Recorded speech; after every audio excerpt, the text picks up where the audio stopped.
Okay, we started that. That's good to go. So we go at the main camera and we can get the main Make thing. a play. All right. Jack good on his mic? Make a play. Good. I'm good. Yep. Okay, and there we go right there. We got that track. Jack in. What's going on, guys? Welcome back to another episode of Make A Play. My name is Greg, and as always, our host, Ray Money, to my right. And today we got a special one, somebody real special. Because if you know anything about this man, you know, no pun intended, jack of all trades, from entrepreneurship to just support, from loving, from just building things, and just being an inspiration to like everybody around him. I know this man since I was a kid and watched him just hustle and make it and be somebody I can look up to for real. So coming to the stage, we got Mr. Jack Nichols. Let's go.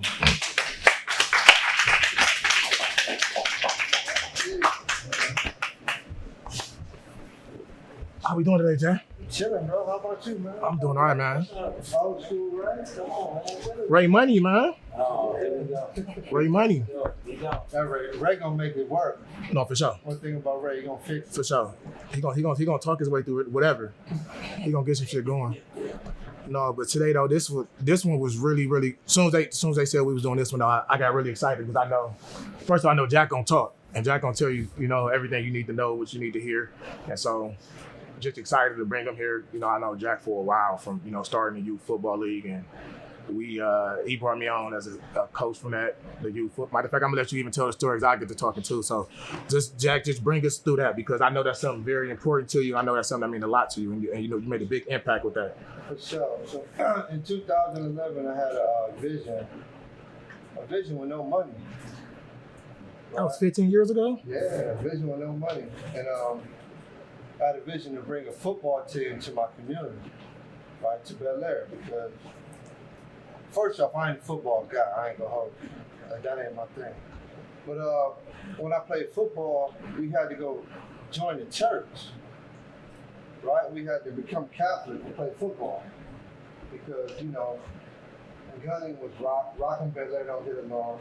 Cadell Estabrook had a team, but, you know, it was territorial, you know, so started a football team and reached out to Bridges, right? Gio, Sturgis, Scruggs, G.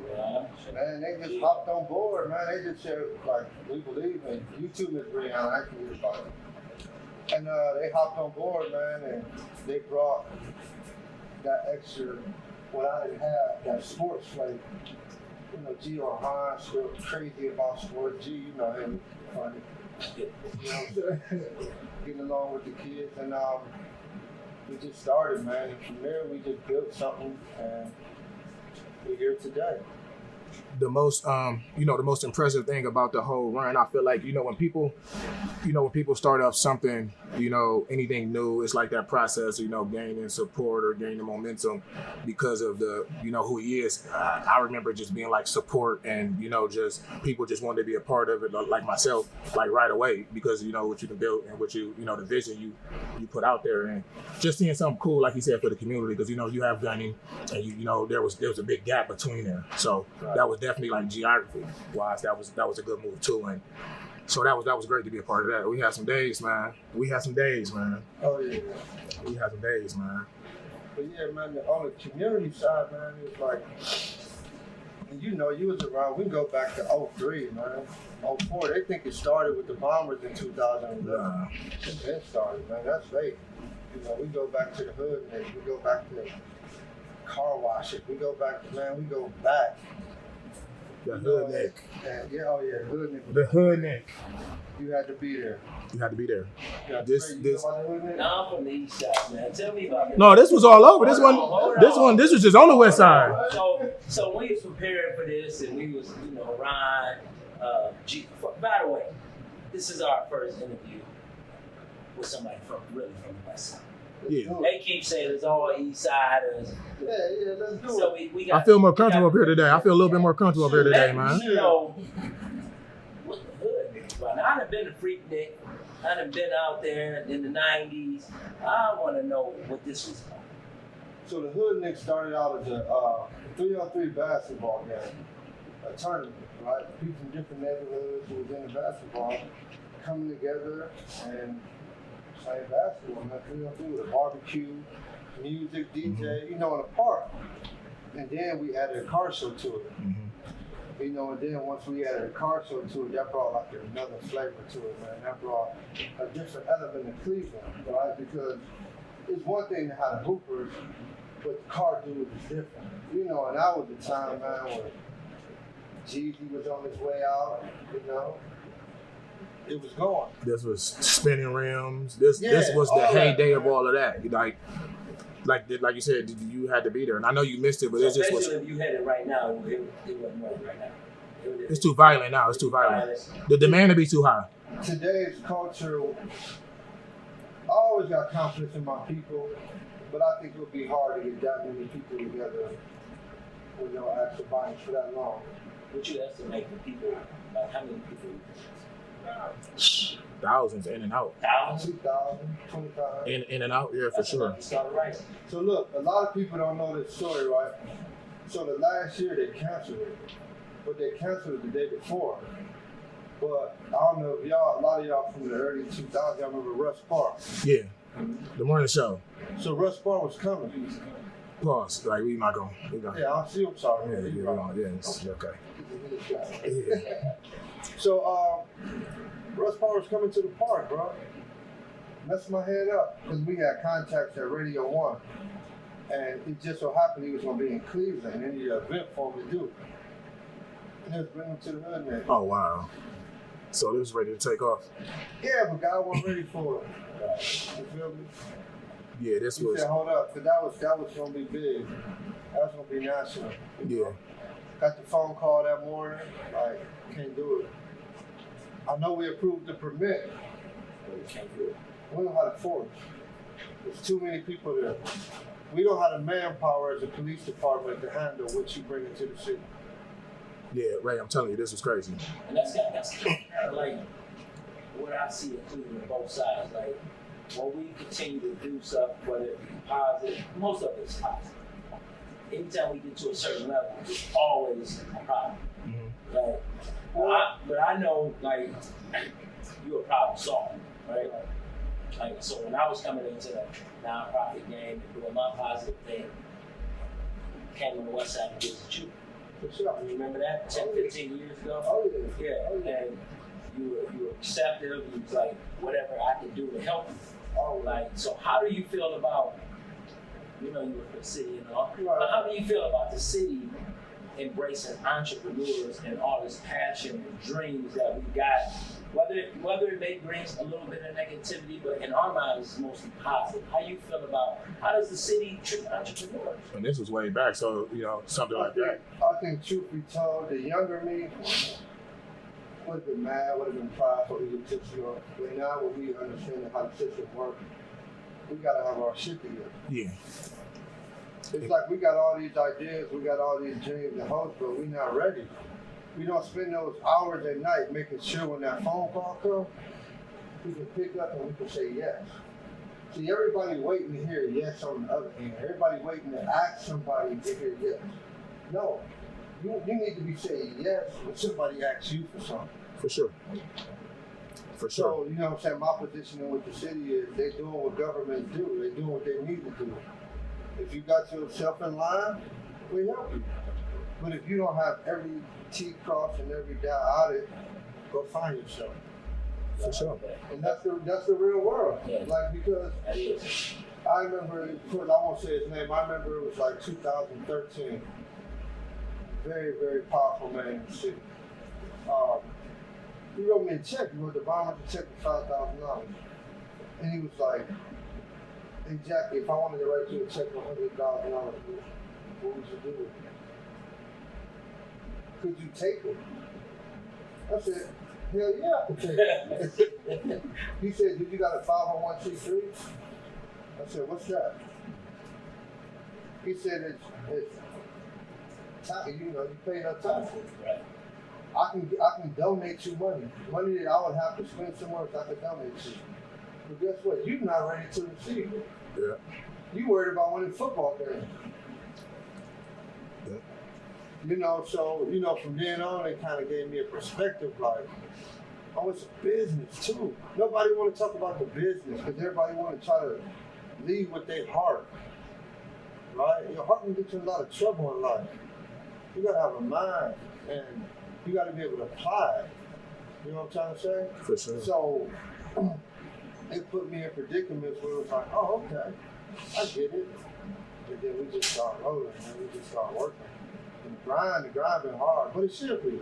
Yeah, for sure. The grind should be easy, especially in this game. We all broke along. Right. I think that's a just leading into this next question. I want to ask you personally, like when I was talking about the city, I was talking about entrepreneurs, people coming from the street as an entrepreneur, and then moving over to this other side, and we're talking about them getting crossing their T's and dotting their I's. Okay. Like that's what I wanted people to hear. Can you explain that way that did it in the way that Jack would do it? You know what I'm saying? You gave the real and the raw.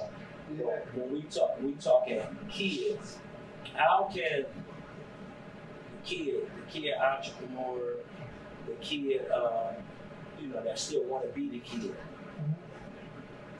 how do they get to the position of being a great entrepreneur, a great person in the city? How do they? Because they're watching too, life after sports, all this thing we talk about. How can a kid? We talked about the older guys. How can a kid get?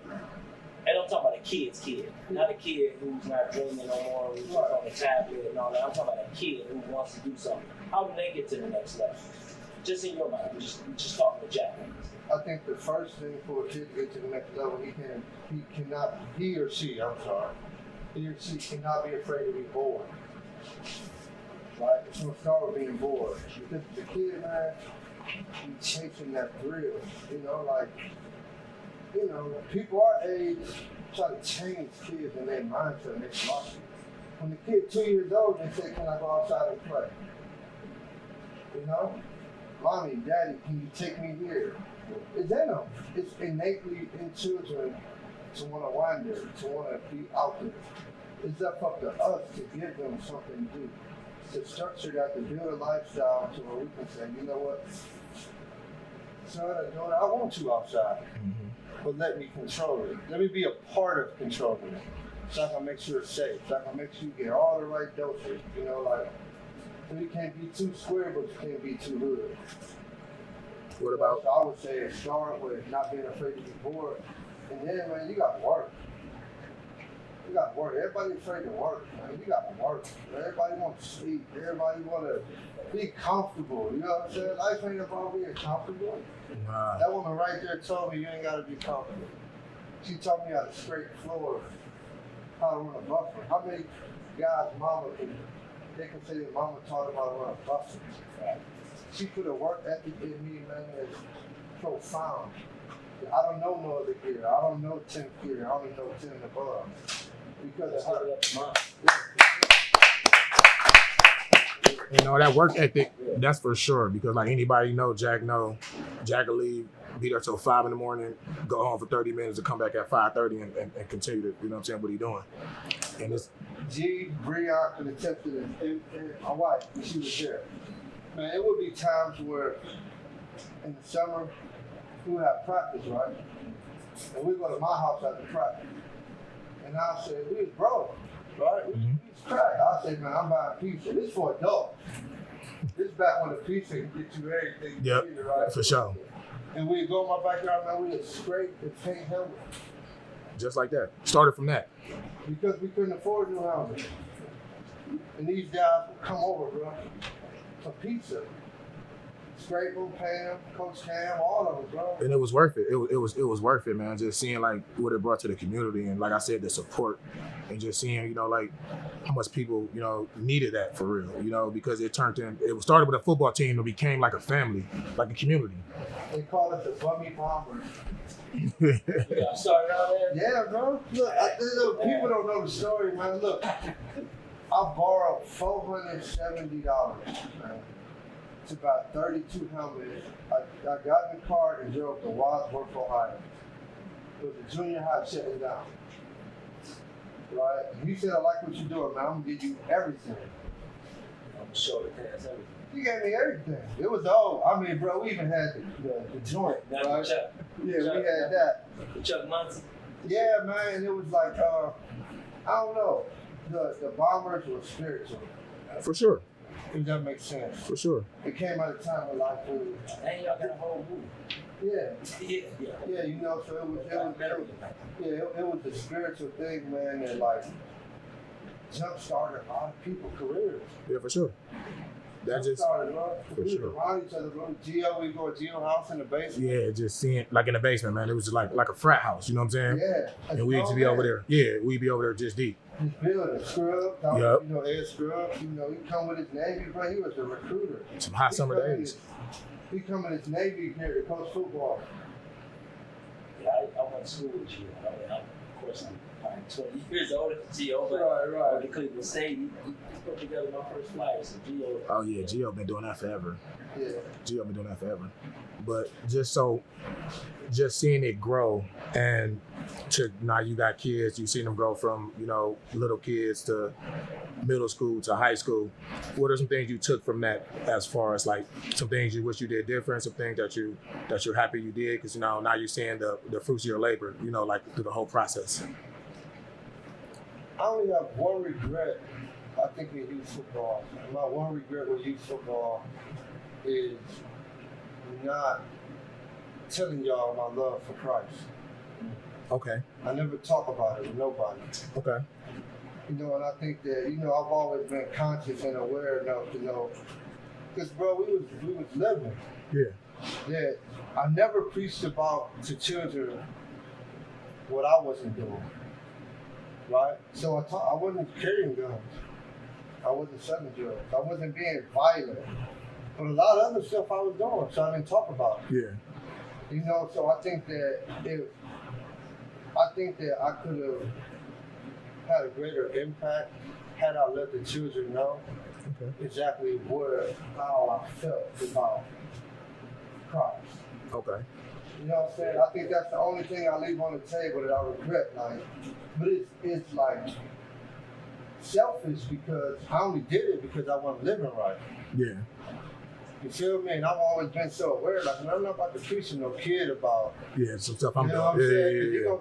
Yeah. Man, and my boys, they're gonna check you on it. For sure. You feel me? They're gonna call you on your fault. So it was always one of them things, man, where it was like, yeah, the one thing I would do different was like, yeah, I would tell children. But on the side note of that, I had a huge family that was Arabic, and they were Muslim. Okay. And they were very loyal, and strictly because of them, I also kept God out of it to a certain level. Oh, okay. It's my devotion to that family. Every kid in that family played football with Coach Jack. Okay.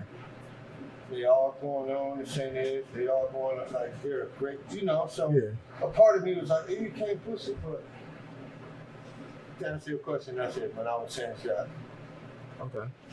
And so, like you said, though, so you got the whole families of kids that come, you know, play for the Bombers and all that. So if you could, you know, go back to that time, what would you do different about just as far as the demographic on which you'll reach out to? I know you were trying to keep it at first. You were trying to keep it like in the area and all that, but, you know, I feel like the youth football now has turned into like a citywide thing and something like that. Do you think back then you were something that you would try to adapt to, or would you try to keep it more local?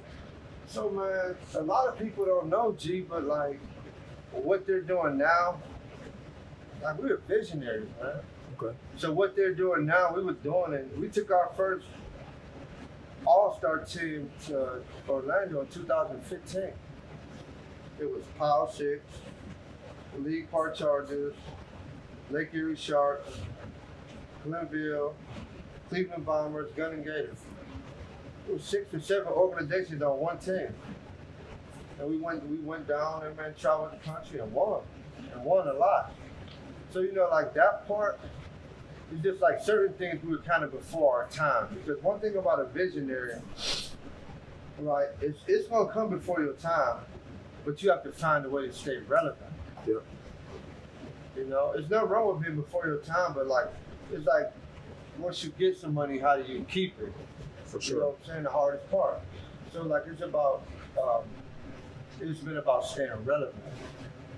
keeping a good name, keeping the ability to connect the dots. Because life really is about that, especially youth sports, man.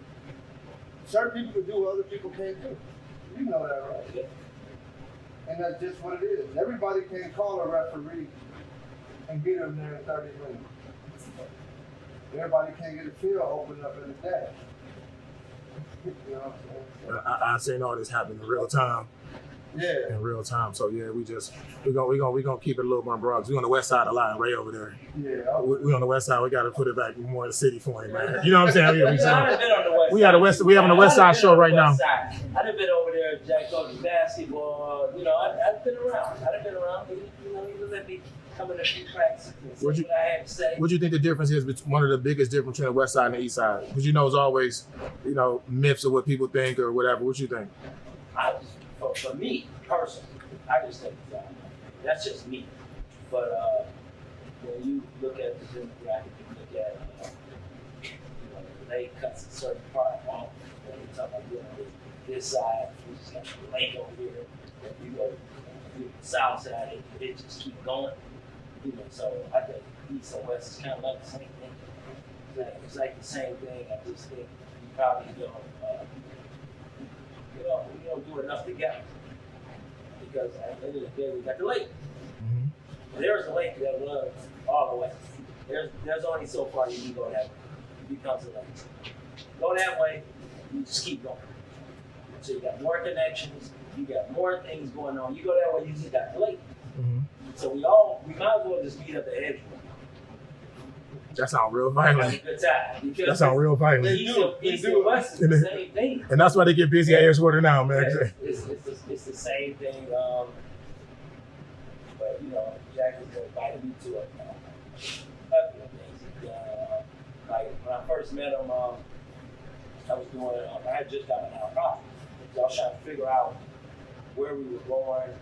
It was big team, and it was like we going to see Jack. And I'm like, okay. Who's Jack? We get over to the west side, you meet him, but it's like, hey, what y'all want? You want to drink? Y'all want what? And we get to chopping and we get to talking, but he's like, whatever I can do to help y'all. And I was like, oh, okay, this is 1-to-1.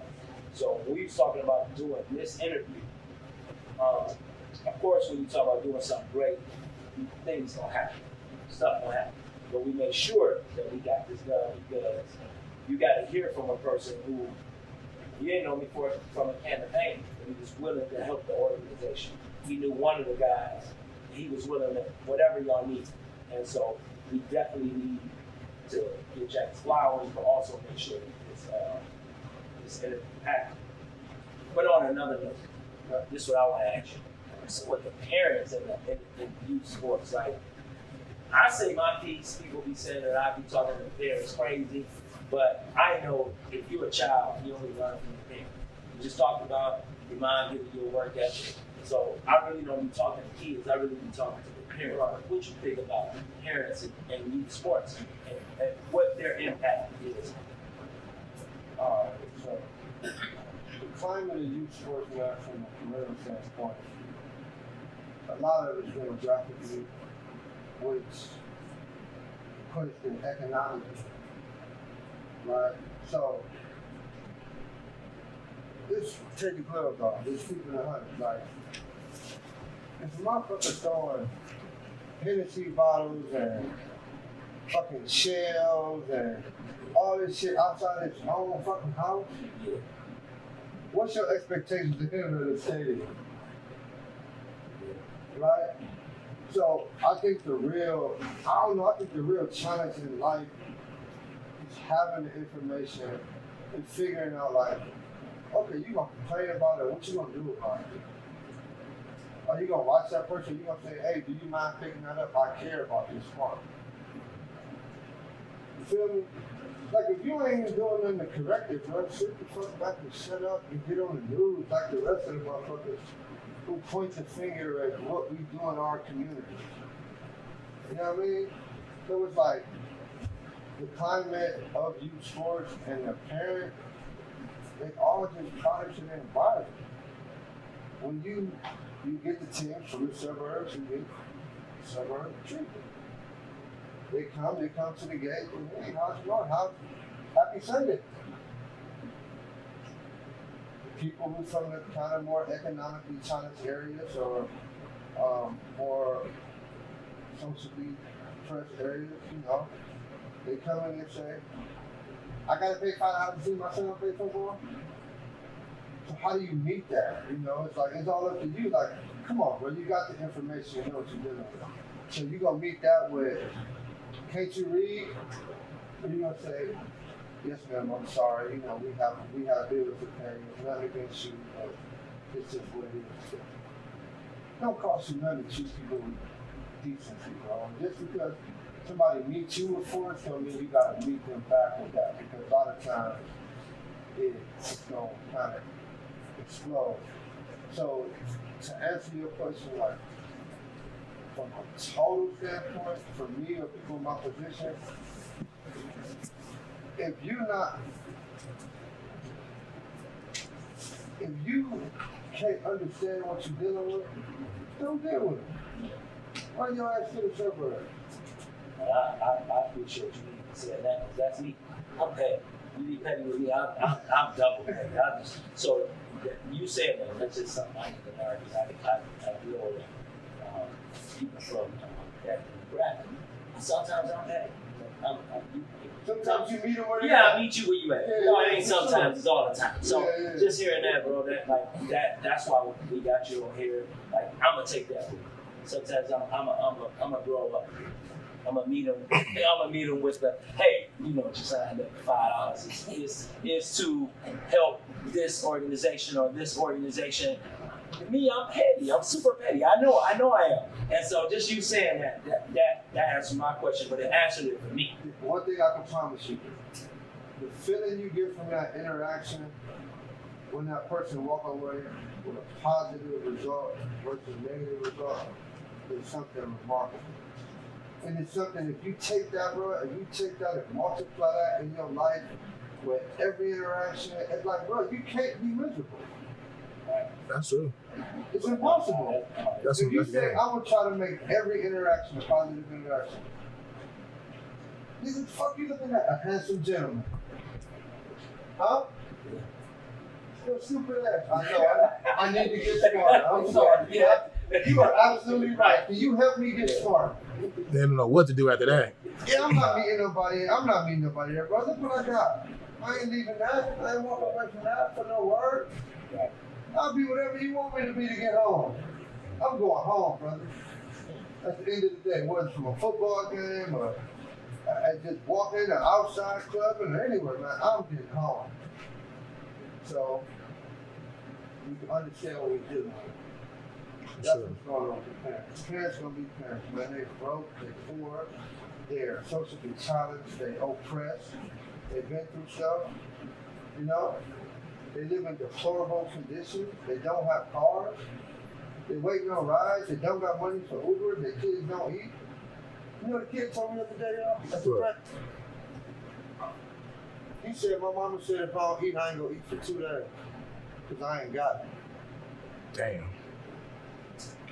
That's some crazy, man. That's crazy. You know, And he said it with a straight face, like, bro, where them cold sandwiches at? it's crazy. You just think, wow, you know, make you just so grateful for the shit that we got and how we live and just like that. It's people. I try to stay grateful for situations like that. I know you see so much working at that rec center, man. Yeah, everybody in here taking half of a bottle of water at home, sit it down, walk away from it. Yep. Right. They need them fries at the bottom of the bag. Yep. You know what I'm saying? Like that little sandwich, bro, and a few nuts, bro. No. Yep. Absolutely. It's some children out here, bro, some families out here, bro. It's families that literally come to the rec every day to eat. Shout out to Pierre. That's the bro. That's the bro rec. 4125 40. Hustler. He gonna get it going, man. For sure. No, like And I know, like, speaking of the rec, because when I, I was, through the process, you was telling me about the situation, you was up for that, and so when you got that position, I personally was real happy because, I think in all these positions, we got people who just, like people in positions, if that, if it makes sense. And I know you in that space, it probably don't even feel like work for you. No, it's chill. I bet you don't even feel like work for you. And I know we talked about this and all the dreams and stuff that you and the vision you have for it, and I see it already. Yeah, because it's my whole life I've been doing outreach, right? I've been responding, bro. Mm-hmm. Responding to death, responding to jail. Like this is, I get to catch it before it happens. Yeah, for sure. So right, so that's you important. see that 70-year-old kid developing those habits, those traits, like of being a follower. You feel me?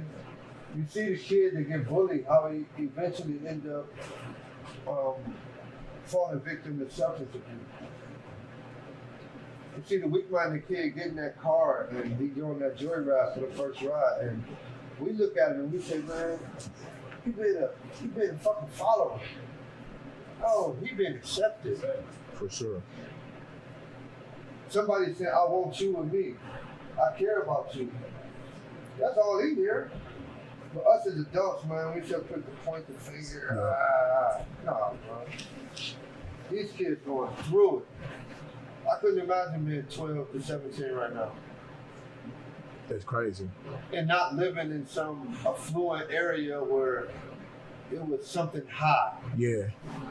Westlake High, Mentor High, Stonehill High. Like, I couldn't imagine trying to grow up in the inner city today. Like, and it's even crazier when we was younger, because when we was younger, even growing up in like similar conditions, it's like you don't know what's out there because the internet ain't like it is though. So now it's probably much tougher to deal with, like, not having now, because you just see everything on your Instagram and that's social media, and and that probably really make you feel less than, you know what I'm saying? Everybody is so impressive. Everybody's impressive, yeah. They come to the rec just to use the Wi-Fi. I got a Wi-Fi phone. What? Just for the internet. And here we are, our kids. We probably paying their phone bill. Oh, 1,000%.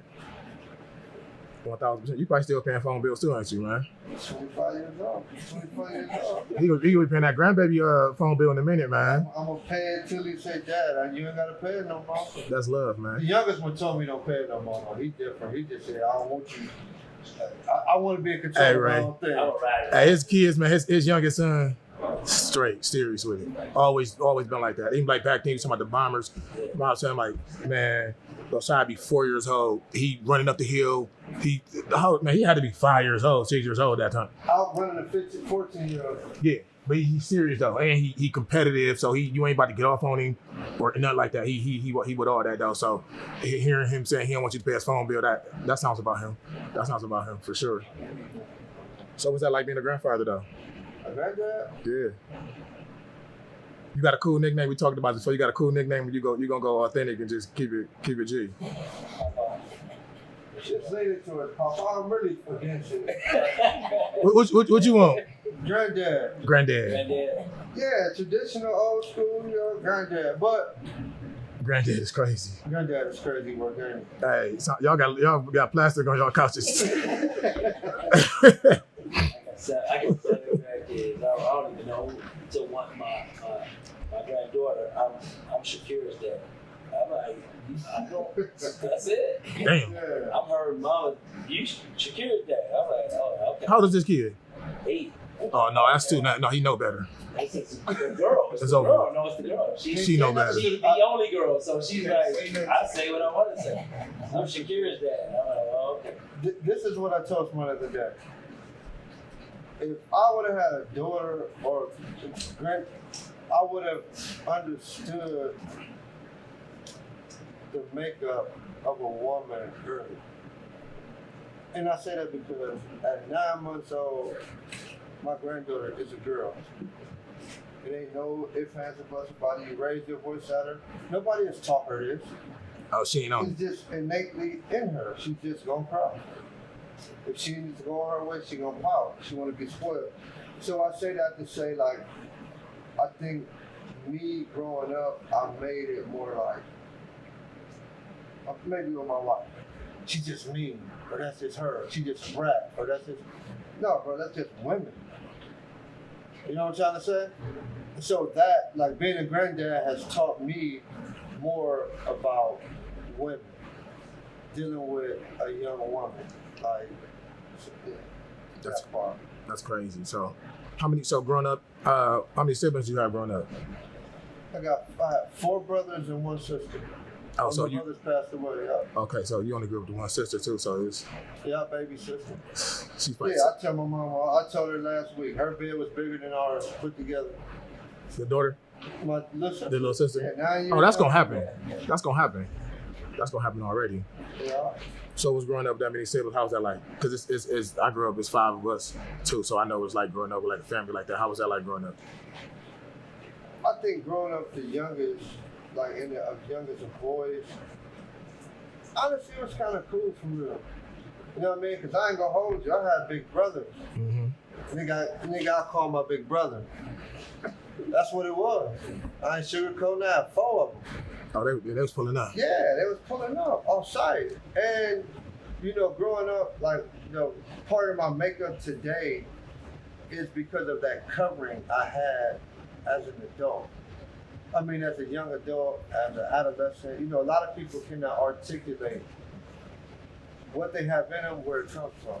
You know, like, I was covered, bro. So my brothers took great care of me, my mom, you know, my community. You know, so if I was walking home, bro, at 8, 15, somebody picked me up. Mm-hmm. If my brothers was in jail, somebody bought me, you gotta have a Reebok. It just happened. You know, I've always been in a predicament where people have taken a liking to me and, you know, haven't had an issue pouring into me. Oh, what's up? You know what I'm saying? So it's like, a lot of people would say like, oh, Jack, you this, you that. And it's like, bro, no, I'm really a product of my community. Absolutely.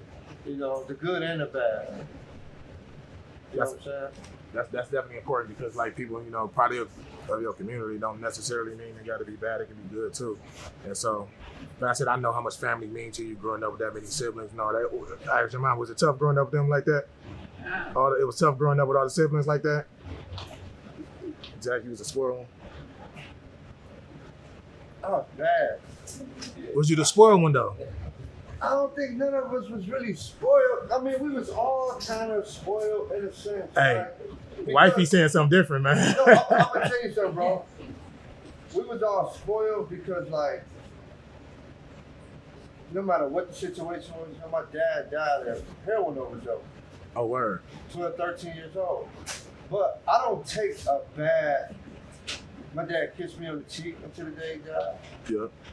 He wasn't afraid to be vulnerable. Yeah.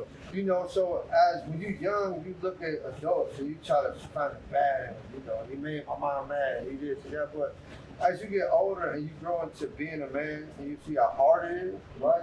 Oh, yeah. You see how hard it is, like being a real man. Like it's one thing to be a male, right? But being a man is a different set of rules. It's a different place. Especially a black man. Yeah, because you know, don't nobody care. 0%. Don't nobody care. At you all. know what I'm saying? And so like, yeah, I was loved, bro.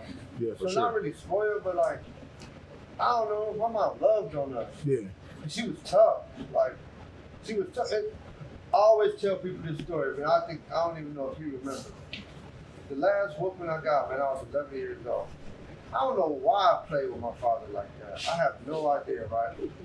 So my simple ass was after school. You know, after school you play football. Yeah, for sure. So we playing football for about an hour after school. I go home. My old man, Jack, where the fuck you been? I just got home, bro. I showed him my clock. I was like 4th grade, bro. They had just taught me how to set my clock. You know, Casio watch. Yeah. My simple ass set my watch back an hour, thinking I'm about to show him my watch, right? That was gonna work, wasn't it? Right. That was gonna work like a motherfucker. So he was like, yo, you know what time it is? So he started whooping me. My brother Ralph, he was in the door, and he was crying, right? And he was crying, and my dad was like, "Fuck your fat ass crying for." Damn. Right? Pops was on bullshit. And he said because you whooping my brother. You feel me? And you know, things like that stand out to me in life because it's like, hey man, it's one thing to be loved, but it's like, it's one thing to be like, I know what I mean in my family. For sure. I ain't got to sugarcoat it. I know what I mean. And I live my life conducive to it. I live my life conducive to being here and trying to make sure that we all gonna prosper. And they the same for me. You know, I don't got no family full of slouches, bro. Everybody get up, man. They go to work. Everybody take care of their children. Everybody come together. I don't care if we get into it. You know, we gonna fix it. And that within itself is my greatest attribute. It's nothing to do with me. It's not the way I think. It's not the way that I can maneuver. It's the foundation that's been set by my family, right? Because it's like, it's what, when you got a cover like I have, you're not afraid to fail. Does that make sense? You know what I mean? For sure. You ain't afraid to take an L. Like, I'm not afraid to take an L. I take an L and everybody gonna call me one-on-one. They gonna talk about it amongst themselves. Then they gonna call me, and everybody gonna tell me what they need to tell me. Or one thing about my family, man, they just listen. My life could be in turmoil. They ain't gonna say nothing. Just but if I call 2, 3 in the morning, I don't care if they just gotta breathe. They gonna listen. So you know, it's like certain things that, like I say, man. To the core, how I feel and how confident I am, it comes from like family. Man, with a family, you're invincible. For sure. And like knowing how much family, you know, mean to you, and you know, as we talk about over the years, I know you had a situation being around you, you know, the joy you had when your brother got the good news from everything he was dealing with, and so I don't know if you want to talk about that a little bit and just how you felt about that. Oh, when he got free? Yeah, talk it. Yeah, man. So, like, I don't know. A lot of people don't know this story. So, my nephew, Ralph, Ralph went to St. Edward. So, he kind of really opened the pipeline up for my family, right? And he went there and he excelled and he stood out. And it was because he's playing the field, but it was more so because it was high character. Because he had nickels, you feel me? So, his high character stood out and stood tall. And he opened the gate line for pipeline for St. Ed. So my son, freshman year, right? I'm going to I'm walking up to football practice, and I see the prosecutor. They gave my brother life in jail, right? And I instantly think, Ma, you know this, right? My mother went to this man crying. They sentenced my brother to life in prison on my mom's birthday. Ouch. And she don't even know I know this. This woman's so strong. Me and her, we drove down to Akron ourselves. I said, Ma, what happened? She said they postponed it. That woman right there. She said, they postponed it, baby. He ain't. We gonna see. We'll be back. I'm telling everybody, yeah, they postponed it. She didn't want to tell you. No. They didn't want to tell you. You know what I'm trying to say? So, I see him. And I ain't playing. My brother got life. Hey, what's up? Such and such. You know who I am? No. I'm letting Nichols' little brother. I was in the courtroom that day. 16 years ago. Oh my God, man. I feel horrible about that. Man, I really just wanted to let him tell. He wouldn't tell. He just wanted to. He remembered it, bro. Oh, really? He remembered it. So he says, all of these guys are going to be coming up for office. He said, I won't contest your brothers. It's my right-handed guy. He said, I will not contest your brothers. And a month later, my brother was out of jail. Oh, that's crazy. That had to be crazy, man. And during that conversation, I told him, I was real with him. I said, my son on the same football field with yours. My family ain't no different than yours. And I know it caught him off guard because I was so, but it's like, it's my brother, man. It's my hero, bro. He got life in jail. Life for drugs. Life. I was about to say that for some non-violent shit is crazy. So any chance I get for mine, bro, I'm advocating. For sure. For sure. And I popped it with him. I said, man, we in the same place. Don't that mean something? My family is in the same place that yours is. You think my brother deserves to still be in jail and you know he didn't do that? That's crazy, man. A month later, he out. And it's like, I know you mentioned like opening that pipeline, like Ralphie opening the pipeline and it led to you sending your kids down the same pipeline, and like that inspired me. We had conversations before, we have conversations for years. I'm following the same pipeline that, I watched you do. Yeah. So that's good. And speaking of his kids too, like he just, like admire him as a father too. Because you remember Jack knew me before I was a father, growing as a father and everything. And just seeing how he was with his sons, I really took a lot of that from just seeing how he just put so much in his sons. His sons was always, you're not gonna find nobody who probably was like, them kids are disrespectful. Them kids talk back. Them kids they were great kids. And I definitely want to shout out his son. Look, this is his son brand right here. Yeah, Greenchasers, for real. Tap in, y'all. Tap in fast. For sure. It's been growing too. It's been growing. He's been doing it for a while now. So definitely want to let y'all know about that for sure. Yeah, I remember with him, he came home one day and he had bought a t-shirt press, right? Mm-hmm. And he bought a whole bunch of Ziplocs. I'm like, this thing's selling balls. Right? I go, man, there's 3 boxes of Ziploc bags, right? I'm like, man, I don't know what this is, right? So he was pressing t-shirts.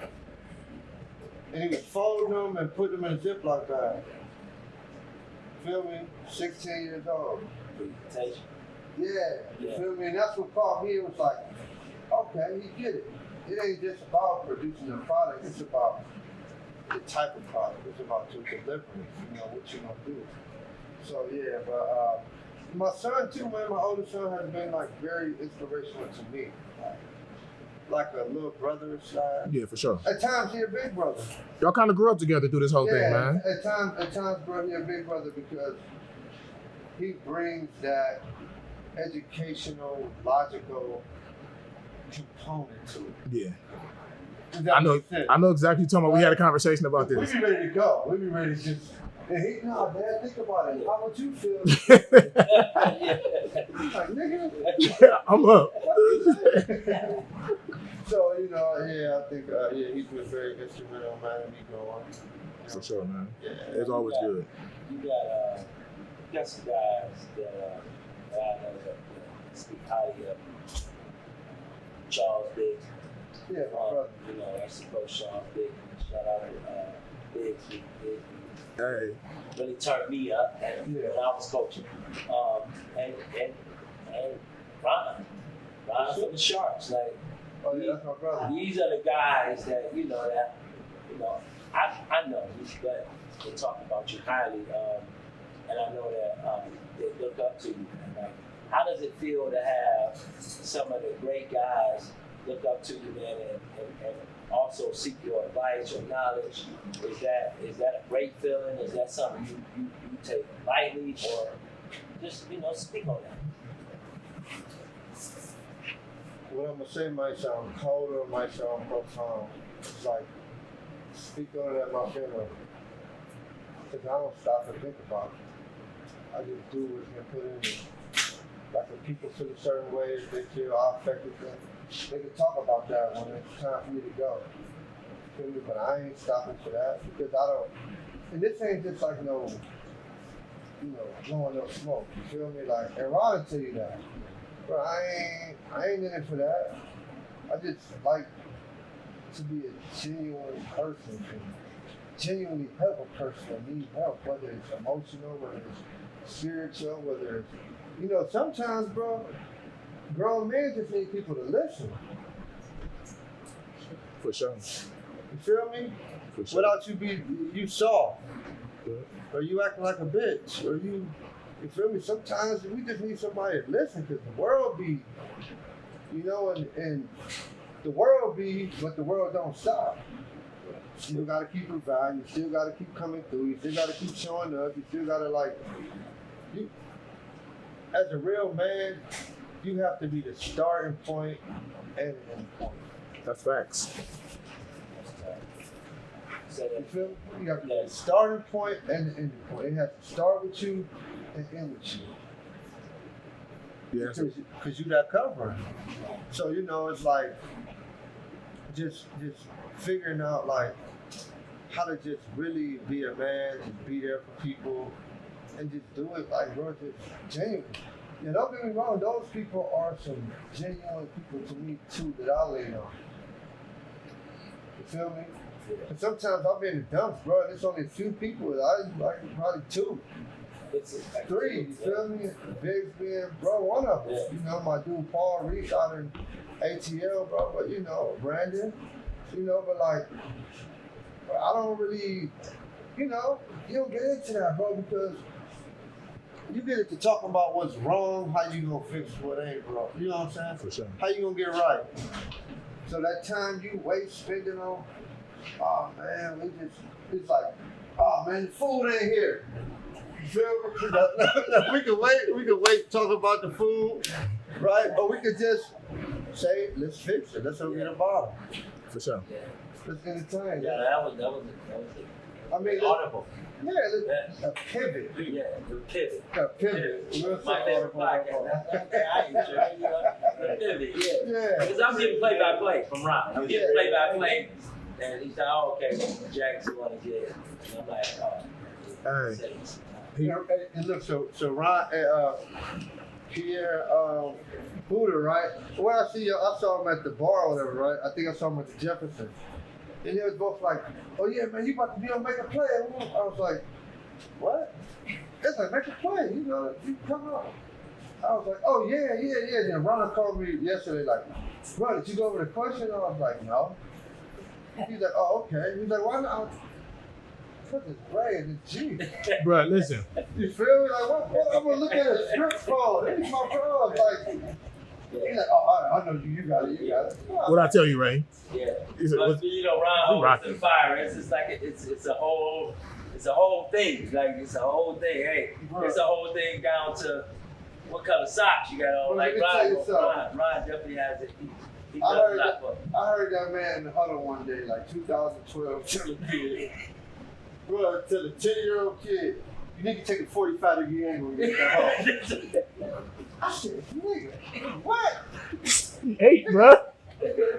Ron, slow down, bro. Yeah, that's Ron, bro. We say you take 45 degrees. Yeah, he gonna want you to explode off your left hip at a 45-degree angle. No, Ron, yeah. So, we just accept him for what he is. Yeah, that's right. Man. Shout out to Ron, genius. Let him genius, man. Keep us all together here. He overstepped. G, I wanna help you. I wanna not help you. I wanna talk about something in youth sports that I think don't get talked about, right? And that's with Drake, Okay. right? So, I ain't probably never really been affected by death like I have with Drake. Okay. You know, and I lost some really good friends. I lost a brother. You know, but with Dre, it was like a little bit different. And I touch on this to touch on the coach or the community member that loses a kid. You feel me? Because it's like a blessing and a curse, you know? Because you take some good things from it, but you take some things from it was like, man, I might be a little bit scared to pour into another kid like that. Yeah. I don't want to hurt like that no more. That shit different. You know, so like, and the morning with Drake. So at my old job, I had to respond to juvenile shootings, right? So I live about 5 minutes away from road, literally 5 minutes. So I'm headed into work, 8 o'clock, and we get alert. It's a juvenile shot at Rose, right? So I'm like, all right, cool. I ain't gotta go to work right now. Boom. Hop off on, 25th, boom, turn around, go to Rose. And when I get up to Rose, bro, it's like 16-year-old male's been shot, unconscious and breathing. I mean, unconscious, not responsible, but they took him to the hospital. And I'm like, all right, cool. So I'm going to find an administrator.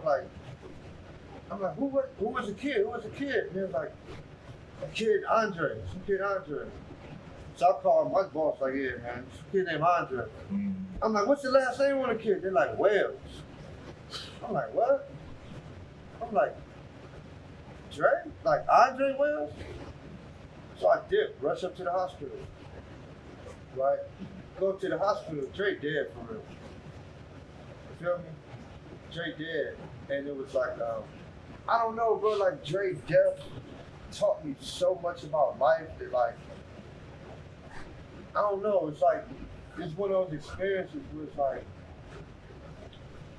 so look, at the time when Dre gets shot, so Dre up in the hospital, Baby Curtis shot, Oh, yeah. right? Baby Curtis, 13 at the time, another kid I love like my own child. Shot him 9 times. Kid stood over him, tried to shoot him in the head, missed, miracle. Yeah. So I walk in the ER, in the NICU, Baby Curtis right here, Dre right here. This is a true story. Baby Curtis ready talking. So my brother. And we was just all in Florida together, bro. Kicking it. You feel me? All in Florida. So I'm like, I don't know, he cool, Curtis. You know, he through though. So the hospital telling Dre mother he got a chance, right? But we know what's going on. So they tell her, if you donate his organs, we can keep him alive for 3 more days. No worries. Right? So I saw the medical system take complete advantage of a vulnerable mother. I didn't know how to feel about it, because it's bigger than me. Right. So we go through it, contact with him, you know, whatever you feel is, you know, cool. Dre body go to the funeral home, they can't do nothing with it. Not only that, she signed to take his cartilage, his kneecaps. He's 16, bro. He's a black male, 5'11". Everything is great. So the funeral home, like, we can't do much with it. So when people say it's layers, the involvement, bro, layers, like, bro, people don't know this, bro, like, that right there took something different out of it. Because it was like the day before, literally, the day before I'm driving and I see Dre. And my son had just released some Greenchasers had a song, right? And Dre walking with no shirt on. We going up Guardian. He's like, what's up, coach? I just about to come up there and kick it with you. I'm like, man, you high as fuck, man. I don't come around these kids. He's like, oh, coach, you might as well let me get that shirt to go with the hat. My son had a Greenchaser shirt in the back to go with the hat. I said, here, man, because I want to show out. He was like 4 dudes. I want them to know Dre my guy. You feel me? Like, you a bomber. I fuck with you. Yeah. Last time I ever talked to him. That sucks, man. So I touch on that. Like, it's a part of coaching, man. It's part of mentorship. It's like, just don't get talked about. You know? Kids, some of them do you good, some of them do you wrong. You give a kid your everything. I had a kid steal a gun out of my house and shoot somebody with it. Really? Yeah. And I had to answer to a detective. To this day, a soul don't know that, except for y'all on this podcast. That's crazy. I don't know. I ain't doing it. I don't know. I got a lot of people now in my house protected. Anybody could have took that gun. So it's a whole nother side to this. So people try to talk about the trophies and all that old shit, man. That shit cool, but that shit don't mean nothing to me, man. I tell you, like, I've been in this game for almost 17, 18 years. You see my trophy shelf. For sure. It's probably $500,000 that we just spent attaining them trophies, changing lives, traveling the country, not charging people to play, you feel me? Like, it's been a grind because it ain't cheap. It ain't been cheap. But the impact that we've had, I look at it like this. I look at Jaden, Bam, and Jakai. 3 kids that got up off my floor. Oh yeah. Which lets you know firsthand it's definitely about environment. Absolutely. Especially Bam. Yeah. Especially, you know what I'm saying? Oh, shout out to Bam, bro. Bam lost his mother. He lost his mom about a month before he went to 8th grade or 9th grade in the air. Yeah, for sure. I remember this whole thing. And never missed a beat. You were never sharp. Bro, paid his own way through high school. Sharp. Through it. About to be a dentist. Yeah. College kid. National High Honor Society. I ain't talking about just a regular individual. No. Individual that's motivated, focused, that found his mother dead. And his mom was his best friend.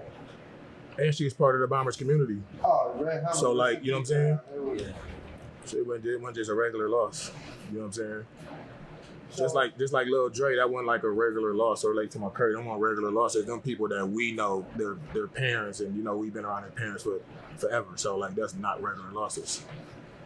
And then guess what? People think that I'm going on the one side. What's going on? They think the West Side all just. Oh, all the people show up and pay their fees and they come to the games and they buy a t-shirt and bro. None of them happen on the West Side. Hell, not on Bel Air. I don't know where, not on Bel Air. No, it's a grind. But it's a beautiful struggle though. You know,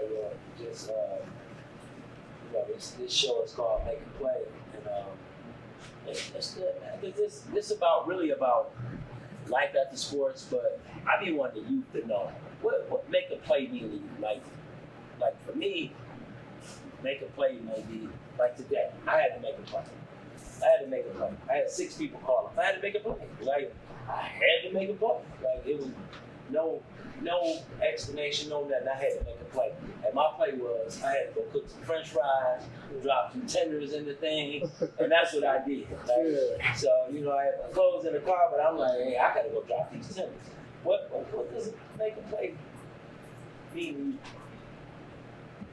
You should have bought some tenders here. You should have pulled up with some tenders, right? Yeah. That's down You missed the whole. Them stadium tenders, bro. Them ain't the real tenders. Put some real seasoning on them.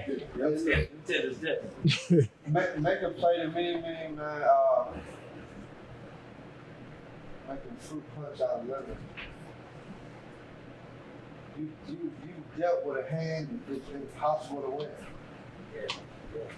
You dealt with a hand that's impossible to win. There's no way you can win with that hand. And you fucking win. You said fruit punch out of lemons? Yes. Yeah. He did. Nigga gonna come up with some shit, ain't he?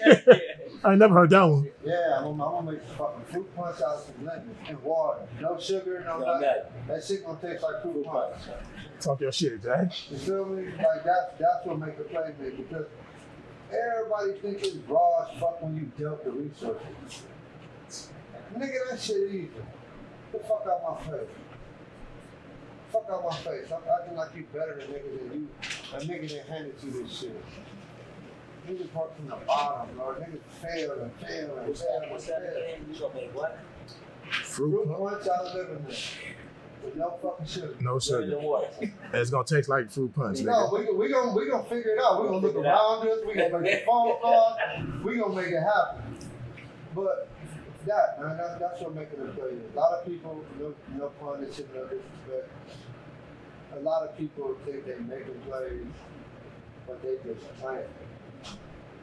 You feel me? They playing. They ain't making the play. They are part of the fucking play. You know what I'm saying? This what we doing right now. Today we made a play. Our family, they still For here. sure. Our friends, they still here. You know what I'm saying? We got up here. We have a genuine, authentic conversation. This is Making A Plai. To me. We making a play. Some of the gems you can drop today is like, it's gonna go down in history because it's recorded. Yeah, And, for sure. and some of the lines, some of the stories you gave is definitely what Make A Plai is all about. But G, I want to hear about some of this West Side stuff, man. You done got buttoned up. I mean, we got a jack in the house, like it's West Side. We used to look. I'll tell you, I'm still in 2003 at the Hoodnic. I'm still in 2003 at the Hoodnic. You took it to the serious I shit. know that's just me. You know that's me. Nigga, I'm still at the I don't Hoodnic. want to hear the serious stuff, but you know. I'm still at the Let me Hoodnic. tell you about the West. Sleep on us if you want to. Motherfuckers think we slow, we weak, we can't dress, we ain't got no money, we ain't. Nah, bro, we living. We come from good stuff. We ain't in no rush. We ain't in no disrespect nobody else, but I'm not saying that anybody else has that mentality, but we don't have, the majority of us don't have a craft and a barrel mentality. The majority of us are absolutely astonishing fathers. You feel me? A lot of us have people to depend on, have each other to depend on. You know, you got your cutthroat shit, your backdoor shit, but like, for the most part, man, the West chill. For sure. You know what I'm saying? You gonna get yourself in some shit thinking it's sweet. And that's if you from the West or the East, but if you over there, man, you minding your business. You know, we got our few little clubs. We ain't got much breaded chicken, right? No, but to sum all that up, the quality of life is just better on the West Side. It's just better. This shit just better. Look, that wildfire smoke shit, it stopped at that lake. We was cool. We kept that shit over there. We got better food. It's just a little sunnier. And look, I ain't gonna hold Well, that's why I come to you. A little sunnier, you know? I come to A little you. sunnier, you know? Hey, Ray, I ain't gonna hold you. It's a huge difference in driving down Lorraine or Kent. Not Chagrin. Don't take credit for Chagrin, Hey, nigga. We talking about Kinsman. I know exactly what I'm saying. Like I know, like so when I go on rides, I do Detroit. I do the West Side. Yeah, Right? right. I know my spot, my food spots, my culture spots. I need to go to. It's on the West Side. Like we don't have it on the East. You know, we don't have that on the East. Like, Ray, when I'm on the East, Yeah. my sympathetic nervous system is through the roof, man. Niggas be more angry on the East Side, too. Yeah, fuck you looking at? Nothing. I'm in the store trying to get lottery tickets for my grandmother, bro. You cool, my nigga? I'm trying to get lottery tickets for grandma, bro. I don't want no smoke.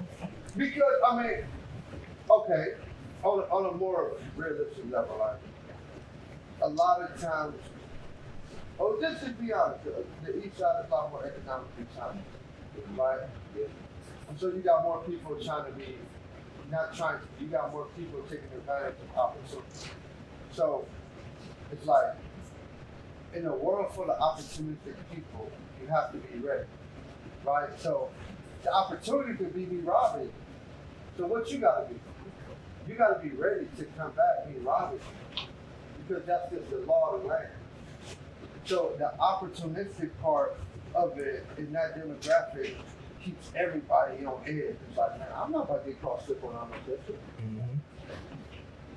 And you can't. You know, the Greenville kids, bro, you know, I was up there with the gay kids, bro, like, okay, I get it.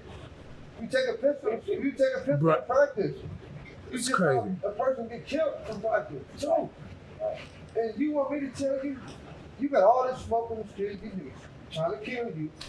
Then me tell you, play football, trying to change your life. Then say, but don't protect yourself getting home. We caught in a hard place. Very. We caught in a hard place because how you gonna tell a little dude about preserving his life, but then tell him like gamble with it? For sure. Bro, you get smoke walking out the school. What you gonna like Pierre over John Adams? Now Pierre knew he had smoke. You feel me? But come on, man, you outside of the school? It's crazy, man. I mean, walk up the school right here. He didn't even hit off the sidewalk. Right outside the school like that? Yeah. I don't think I knew it was outside the school. I know it was like directly outside the school. On school ground. Man, that's crazy, man. These kids now, man. So what I'm gonna say? Dre was smoking some weed. Imagine getting a video, right? So you get a video, you see Dre, he in the little alley, they smoking, the dude walking in front of him. Right? They're smoking. Dre actually dude, let me hit that. Like it's all milliseconds in life. Literally milliseconds. So they walk through the alley, they literally right in front of Rose Hospital. The driveway right there, I ride past it all the time. Somebody ride past and shoot one time. Just like that. You seen it. Dre dropped. One time. I'm talking about this is milliseconds. And if you see it all play out, you see Dre back there, you see them walking, you see Dre action for the blunt. You see all these things and you like, damn, that if Dre hadn't took the blunt, if he like this bullet is, you feel me? Like one shot.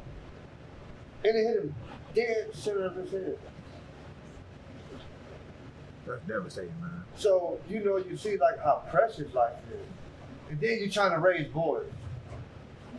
You see this shit every day, dealing with this, and they like, hey man, like it's cool, like you Let me go over here, let me just. And it's like, no, like, I feel you, but like, it's real out here, son.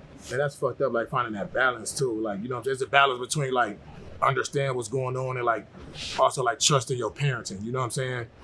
Because the shit's so fucked up outside, that finding that balance is crazy because you want your kids to be living a little bit, but it's crazy out there with it, you know what I'm saying? And then knowing the shooter and the person that got shot. Coaching both of them. Coach that shooter and Yeah. Y'all was lined up next to each other. Y'all was best friends. And shit got like that. Oh, a lot of that. A lot of that with the bombers. A lot of that. That's just everywhere though, for real. It's just like you just hearing these kids, these perspectives these kids take. Cause I've been with this program called Campaign Zero, and we've been going to the juvenile detention center, like running a little programming with them and stuff like that, and just going in there and just hearing these kids and just seeing them and just like it's crazy where we're at with this stuff. It's just the mentality of some of these kids. Like, it's a kid in there, speaking to a kid, and this kid went up in the middle of a packed library and killed somebody inside the library. You know what I'm saying? So just seeing like, how do we get there, and just trying to take some ownership. It's like, as a father, as a black man, like taking ownership in that and just seeing it, it's crazy. So for you to be dealing with that for so long, and I'm just now I'm starting to get these feelings now going to this program, and you've been dealing with this for so long. So what are you doing, to keep yourself as Jack? Like, what are you doing for Jack? Like, we know what you do for the kids. That's great. That's love, man. Right there, because it got too real. Bro, in 2022, 23, I had worked, because we was going to prison in my old department. I had 4 mentees, 3 of them got killed. That's crazy, man. One was 13. I mean, he went to jail at 13. He went to jail at 12. He did 4.5 years. He got out. Stole a kid. Right? Boy, probably ain't never had sex before in his life. He got out in December, got murdered February 11th. He stole a kid. The person who car he stole had a truck like pulled up next to him, blew his brains out. Just like that. Another kid, popular little West Side kid. I know his whole family. He had what's the little store you saw hang out at? Roses. Mm-hmm. He leave Roses. He hit up, right? Dead, white sheet right there. And I got text messages from these kids in my phone. You feel me? Like, this ain't like nothing. And then you just come home and you just turn it off. And they don't know. They don't know what I was dealing with. They don't still know.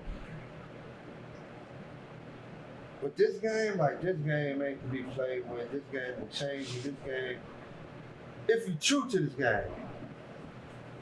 Now, if you come in this game to make some money and win some trophies, you can get in and get out. Oh, yeah, for sure. Right? You're going to be short-lived, though. For sure. So dealing with that, though, do you think, like, open it up more to, like, your wife or your family, like, anything like that? You think something like that could help you with the whole process when you go through these things? Or is that something, as men, like I said, as black men, we are the help. We are the support. We are that. So, and just, I just want to ask you that because I'm even looking for answers for myself. So just wanted to ask you that for sure. I think for me, the most important part was like, on some 100 shit, just acknowledging that shit ain't normal. For sure. Feel me? You need to normalize that shit.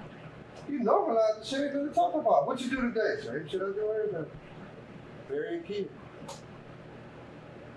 Go to the prison. See a kid with 10 years talk about how he ain't changing, what's going on the street, nothing. So, yeah, bro, just like, cats just gotta get active. But if you get active like what we all got, every man in this room I know, in the stories we have, when we can share with them, could change the kid's life. For sure. Scared of the motherfuckers though. For real. If you walking on the right side of the street, two dudes with some How old are they? rocks, How old are they? I don't give a fuck if they 10. Oh, I'm about to say I start at 9. They get dangerous at 9. If they over 9, I'm going to the other side of the street for They're on sure. the same side of you. They got two black Nike. They It's over up, and it's 83 degrees. It's over with. And the sun just went down. It's over with. What you doing?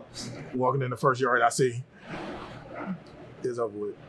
But guess what life has taught me, bro? Them two kids from Solar, Yep. and they just trying to fit in. Yep. Yep. And they over their cousin's house who live Yep. on 116. You feel me? And if you greet them, they gonna be like, hey, Mr. Nichols, Yep. how you doing today?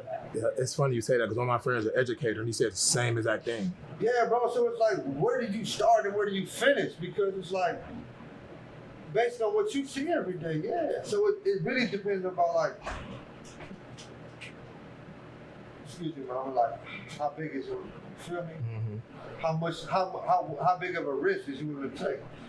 I don't know. No man on the face of the earth can take more risk than that man right there. Brandon McCrew. Shit, he do, I ain't doing. He been doing that for a long. You got to get that. He been doing this shit for so long. 93rd. He been doing this for so long. He probably you got about 2 decades here, probably don't you, man? Yeah, bro. Like, where you at, B? I'm Shaw. What? Making an impact. Cash happy. Making an impact. Yeah, so it's like it's levels. With that, he at a different level than me. I ain't gonna hold you. He in the trenches. I'm a trench baby, but he in the trenches.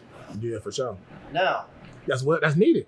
yeah, That's needed. Yeah, so everybody got their, you know, their niche and their position. And that's important that he said in the trenches too, because what I do know is just like, you know, we all come from a place and we all going to other places. And, you know, it's just like, I see this all the time. Like, I hear comments or I see people talk about certain shit. I be like, oh, you forgot. Like, you know what I'm saying? Like, you forgot, like, oh, how we forget about shit. You know what I'm saying? Yeah. And there's so many people that do that shit. That's, you know what I'm saying?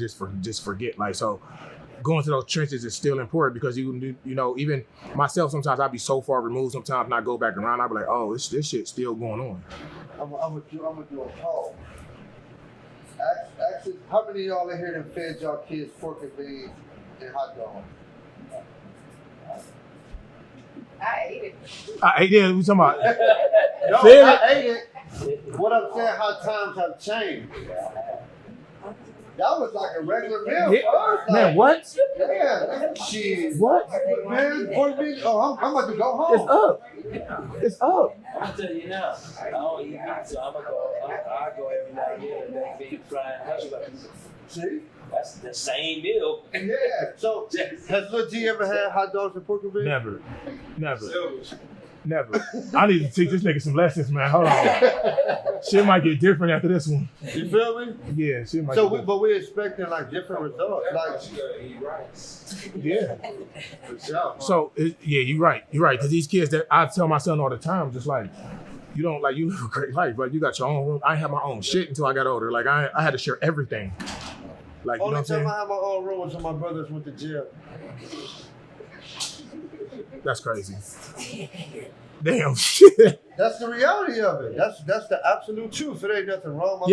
My mother didn't miss a beat. We grew up in the house. I'm just saying the hardcore reality of it. And my children have had their own room since the day they were born. Man, my son, I'll be like, bro, you have, you know, like I had to teach my son this. He was younger. He broke a toy. He used to bring me shit like, we gotta get another. I'm like, no, you gotta fix that. Like, you gotta fix that. Like, you don't just break shit and get another one. That's not how this go. You gotta fix that. I had to teach him lessons. Like, he forgets shit because you have it. I didn't forget nothing because that was it. Look, Like, you know what I'm saying? Let me ask him something real quick.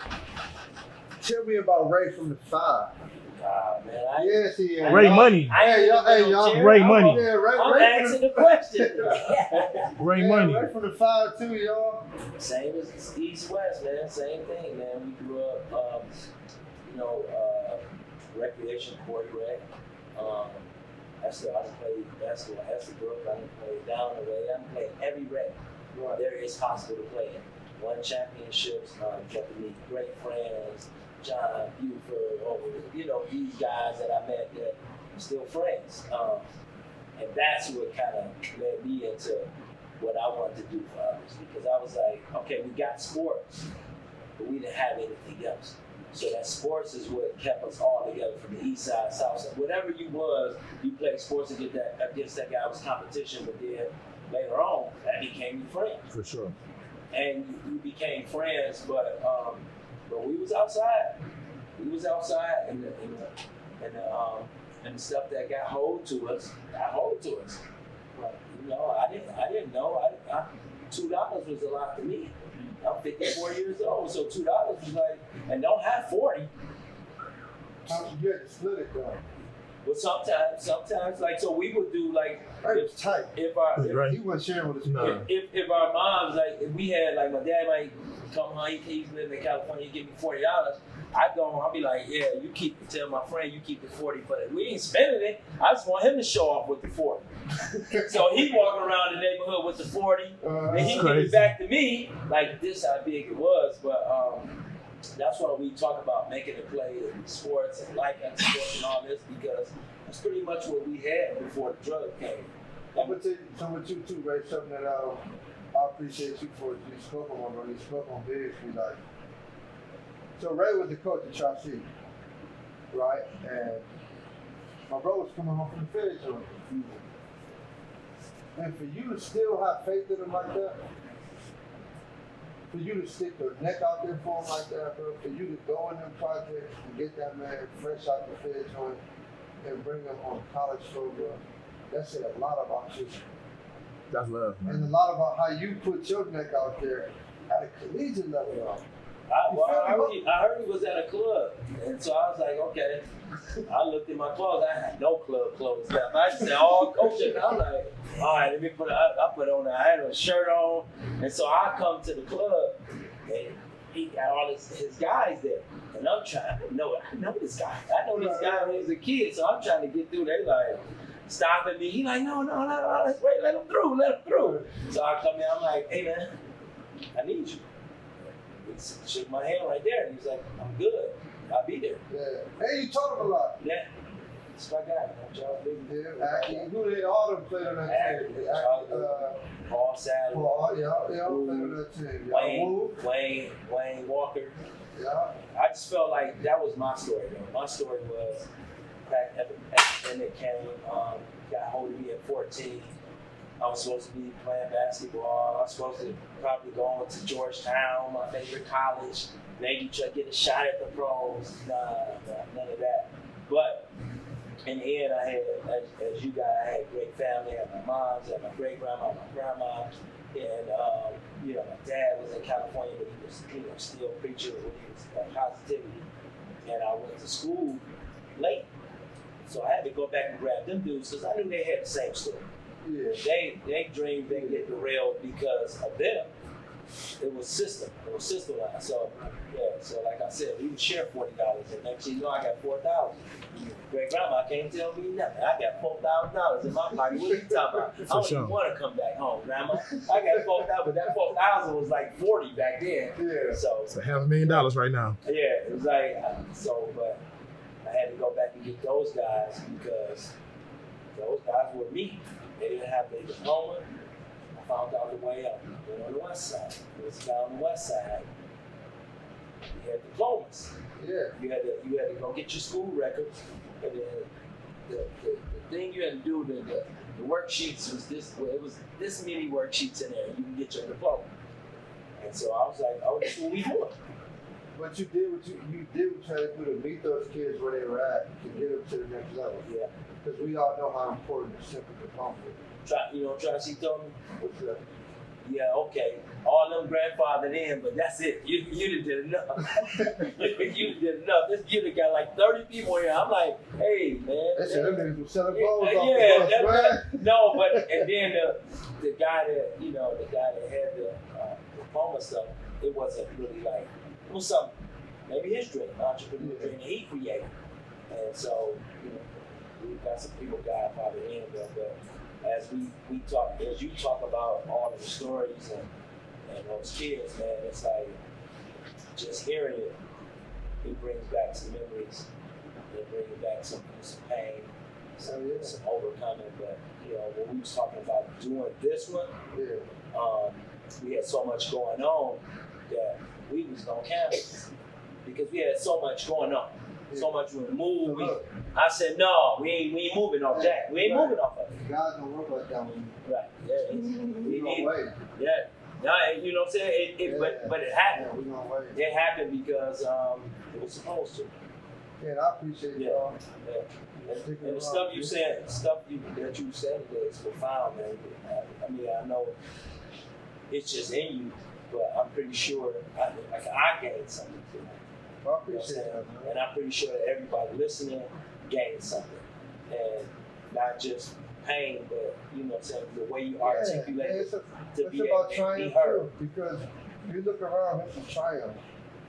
It just depends on what's your measure. Like some people need a big ass house or this or that, a bunch of money in the bank. I just need somebody to pick up the phone. You remember me coming, me smoke to that bar? And you like, hey, I don't know. I know this guy, but yeah, anything y'all want. Yeah. Anything Y'all y'all on the want. west, right? Y'all anything For y'all sure. want. Look, he was talking about the diplomacy. I go to the west side to get in the bitches. Yeah, you gotta come to the west to get shit He ain't going. go to 55th. You never went on the east side for no shit like that. 79th ain't had that. Everybody in the feds fucking one of the east side niggas trying to get diplomas. Yeah. Everybody indicted. It wasn't me.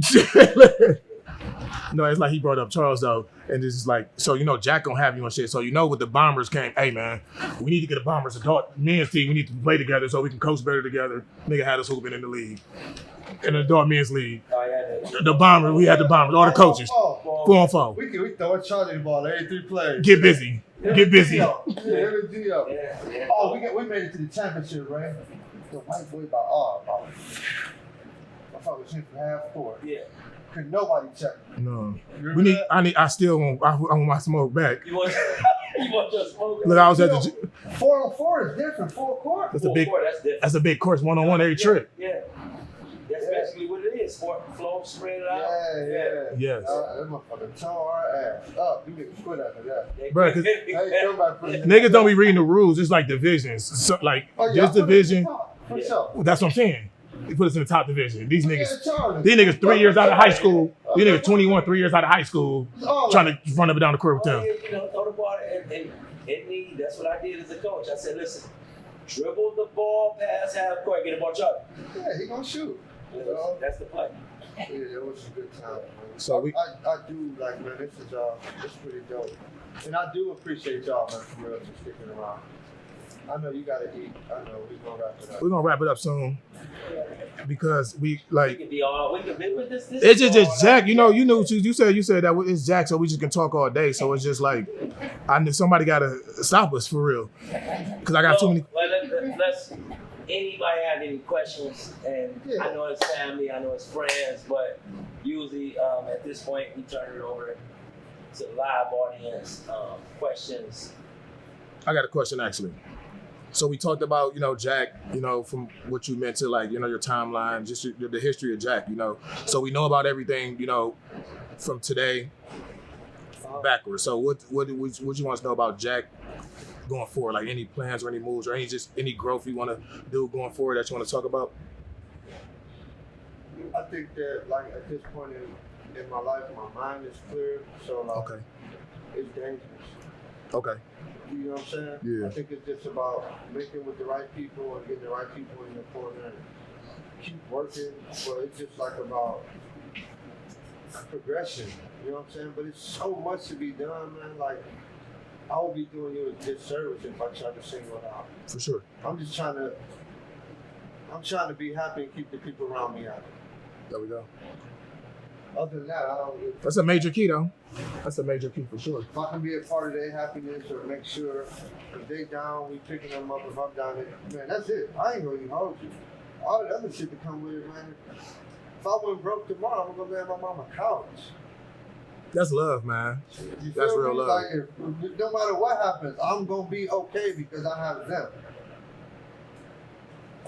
So it's like I ain't afraid of nothing. I ain't afraid of death. I ain't afraid of being broke. I ain't afraid of absolutely nothing because I have the covering of a family. Yeah, you probably think I'm probably trolling or some shit like that though. You ever thought about like preaching or something? No, bro. No. No, for real though. You probably think I'm bullshit, but like you good with these words like that. You got me. My attention span ain't shit. And he keeps me. Because I don't have I don't have a lot of conversations where I can use them. Okay. Why is that? Environments or? I mean, it's always the type of environment to where I'm helping somebody. Okay. So honestly, my story ain't never getting told. And this ain't no point on them, but like, nobody calls me and be like, hey Jack, how are you feeling today mentally? Yeah. Spiritual. How are you today emotionally? Like, anything bad happen? Like, so those are things that I do. Okay. You feel me? So it's like, I don't really never stop and think about it. But I don't, those are not my expectations because everybody don't have the information. My wife was telling me a story, right, about a guy who he jumped off the Golden Gate Bridge, tried to commit suicide, and got saved by a sea lion. It's a true story. He jumped off the Golden Gate Bridge. The moment he jumped, he didn't want to do it, but simultaneously, somebody was driving by. They had a friend that worked for the Coast Guard. They called them. Just like that. But it was all these little things that had to happen. Yeah. So it's like, oh no, life's way bigger than you. Like, and to guess what? To get saved, to be prosperous, you gonna need some people. For sure. For sure. I ain't no person who think I can do. I don't want to do it by myself. It's scary to be like. It's scary to not have people or have somebody. That's a scary feeling. Yeah. That's a scary feeling. Yeah, it's a very scary feeling. Because I mean, especially when you always, and it's not really for my family because they good, you know, they gonna judge, but like the people, you feel me, like the people that work for me, the people that work with me, the people like, bro, it just be like, you serious? You know what I mean? You be like, you absolutely serious, like, cause Jack, I had to bring my son to work. Ain't nobody to watch it. I ain't never had no problem. I mean, I swear I tell people all the time, I'm like, man, shit, I had too many babysitters. Like, I didn't have those problems at all. My mother and my auntie, Dog, I don't know what time it was. Man, listen, I can hop on the flight in an hour right now. I got something for a week. I'll be cool because, like you said, the covering I have. So, like, I can definitely relate to what you're saying for sure because, like, I say all the time, like, and it takes you to get older to like really recognize it. Because when I was younger, I used to be like, man, I ain't had shit growing up. I ain't had this growing up, and I grew up without nothing. Did it? But as I got older and started realizing the value of life, I was like, I just didn't have material shit. You know what I'm saying? I had everything. I had love. You know what I'm saying? I had affection. Like my mama couldn't buy us shit, but my mama loved the fuck out of us. Like, you know what I'm saying? So I took a lot of that when you were saying that. Just like I could relate to that a lot. So I appreciate you for that today for sure. But we got any more questions out here? Any questions? Let's have some fun. Y'all waited all this time. Let's have some fun. Yeah, I think they have to ask some questions. The one thing I'm gonna leave everybody with. Hold on, we got a question. Brandon got a question. Go ahead. B-Love, talk to me. I ain't really got no question. I just got a comment. Like I know Jack, everything that he said up there, like a lot of moments I get there something happen. A lot of them. I kind of Cut his liquor off. Hey, I'm just glad everybody okay. I was about to say nobody's on the waiver. Hey, listen. I started thinking, look, right away I said we gotta start making people sign waivers. I thought the other artist back there. I'm sorry, B. Like I kind of tricked you a little bit into this. For sure. When I was first working at the rec, I actually become a volunteer coach. You know what I'm saying? And then it took off. I started coaching his son. My son was the first quarterback for the Bombers. I remember that. You ain't tricked me into it, but you led me. But it was just a thing, man, to see this grow, to see him grow, to see where he at, to see. I mean, I was And Jack in junior high, he was always in trouble. You know what I'm saying? In the office and everything. So just to see like the kids and understand that everything he said, but people really don't factor that in. Like what I did, people asked about that West Side. I was from the West Side. I was raised on love in the projects and we ain't had nothing but I asked to go to the East Side when I first started working in the city. And you know what I'm saying? When people embrace me, they know I'm from the West Side, but they don't treat me no different on campus than they do on the brain. So you know what I'm saying? That's the thing, but like it's like the next level. Like I see Jack all the time. He's like, man, you come back to the record. This was like, man, I did that. I say, I keep telling them I'm about to move out of town, and I'm still there. But you know what I'm saying? This is something that God called you to do. You couldn't think of when to do nothing. You couldn't think yourself that you just want to go within the bomb and shit. Just speaking on Jack's family, a couple months ago, somebody had different things at his house. And Jack is that friend that will call you and say, like, man, how you doing or whatever, because he must know how that feels, because that's the only person that asked me that question. I talked to him, we don't talk as much as we used to talk, but he's just like, so he say, bro, I'm giving something for my mom, whatever, man, you always around family, because that is the pressure when being that person. Everybody thinks that they know you and they coming to you. So I just wanted to say, like you said, I can't speak upon you. I can't bring myself to the day to think that you ain't here. But I just want to give you a flower and say I appreciate you, bro. Appreciate that, bro. Everything that you do. And you know, we've been, I don't know, it's 30 plus years now. Yeah, out of town the whole night. Been in it, you know what I'm saying? So I appreciate you and I can't wait to see what's next for you. Thanks, man. Appreciate that. Yeah. That's what you fronted on me about the liquor. Gotta say something. There's a question at the end of it. But, you know, a lot of people have availability, but not the ability, right? A lot of people can talk you when it comes down to the money part, right? The blood, the sweat. So you know, I don't care about no recognition. I've been writing checks. Every time you call, buying uniforms, because I believe in what you did for my kid. The question is, do you get more joy than overcoming all of the tragedies that you just shared and still going, or the success stories like my son and man?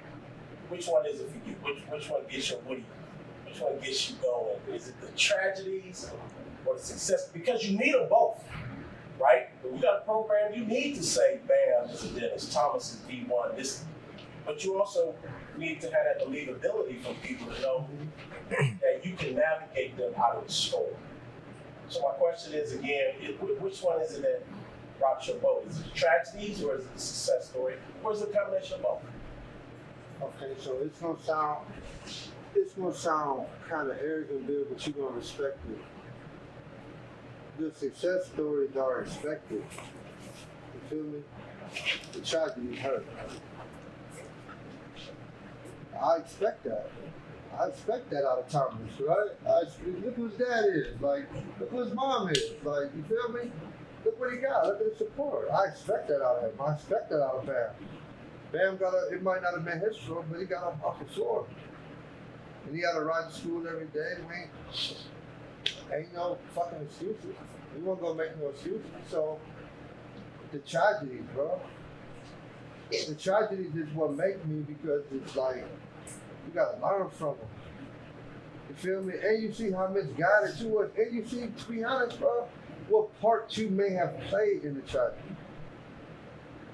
You know what I'm saying? That's important. So it's like,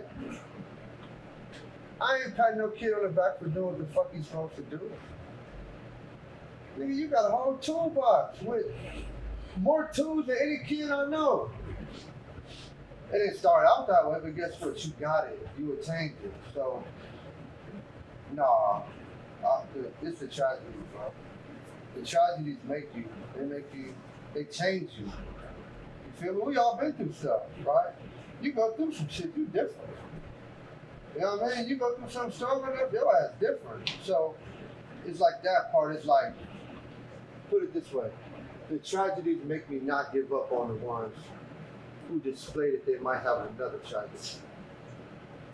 Once you good, once I know you're in the right direction, I ain't gonna let my son tell you, bro, like, I didn't go to practices, Bill. I didn't even go to all his football games. I didn't go to all his rugby games. Nigga, I did everything I can for you, 0 through 14.